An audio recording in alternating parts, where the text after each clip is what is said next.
Bonjour, bienvenue sur ma chaîne VFit Nutrition. Comment allez-vous aujourd'hui?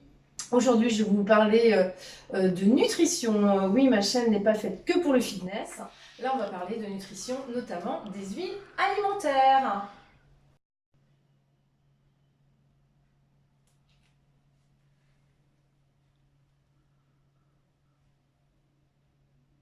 Une huile alimentaire est une huile végétale, comestible, fluide à 15 degrés. Produite par le secteur agroalimentaire quand elle est destinée à la commercialisation. L'huile végétale est extraite de plantes oléagineuses. Je vais vous présenter le top 10 des huiles, sachant que les huiles sont indispensables dans la cuisine, dans la cuisson, dans nos assaisonnements. L'huile d'olive la plus populaire, réputée en Méditerranée. Elle est variable au niveau de son goût par rapport aux olives en fait. Le bénéfice de cette huile, c'est au niveau de la santé, au niveau cardiovasculaire, il y a une amélioration au niveau cardiovasculaire. Ce qu'il faut savoir sur la cuisson de l'huile d'olive, en fait, c'est qu'on ne doit pas excéder 140 degrés. Il ne faut pas arriver à son point de fumée. Son point de fumée, c'est 140 degrés, pas plus. Le choix de cette huile, il est préférable d'acheter une huile d'olive vierge, pression à froid. L'huile de colza, graines de colza broyées, riche en oméga 3, en oméga 6, en oméga 9, c'est un allié de santé indéniable. C'est vraiment la plus importante au niveau des oméga.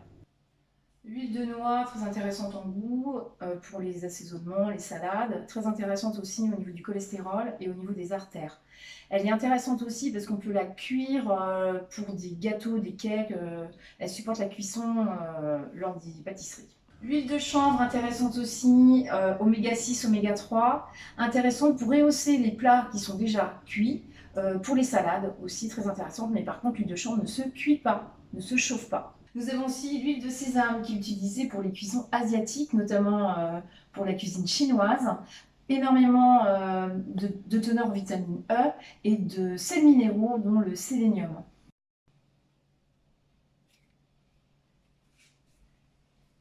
L'huile de lin, très intéressante, à prendre en cuillère à soupe le matin à jeun pour un bon transit. C'est une huile qui est riche en oméga 3, c'est une des plus riches, elle a plus de 50% en oméga 3. Et voilà, donc on peut l'utiliser aussi en assaisonnement, mais légèrement avec d'autres huiles mélangées. Huile de cameline. Une huile intéressante aussi qui peut être prise le matin, une cuillère à soupe d'huile de cameline, riche en oméga 3 et rééquilibre oméga 3, oméga 6. L'huile de coco. Donc c'est une huile, c'est ma préférée. C'est une huile qu'on peut marier avec tout. Elle est en cuisson très très haute, en très forte cuisson. C'est une huile antibactérienne, antivirale. Je vais vous montrer l'intérieur de cette huile. Donc, vous voyez, elle est solide en fait. Et dès qu'à peu près à 25 degrés de température, elle devient liquide et on peut faire cuire les aliments. Alors évidemment, un steak avec de l'huile de coco, c'est peut-être pas sympa pour un épicurien. Par contre, moi j'utilise pour mes légumes, même de la viande blanche. J'aime bien cette huile-là. Et là, je vous présente une huile que j'utilise en fait.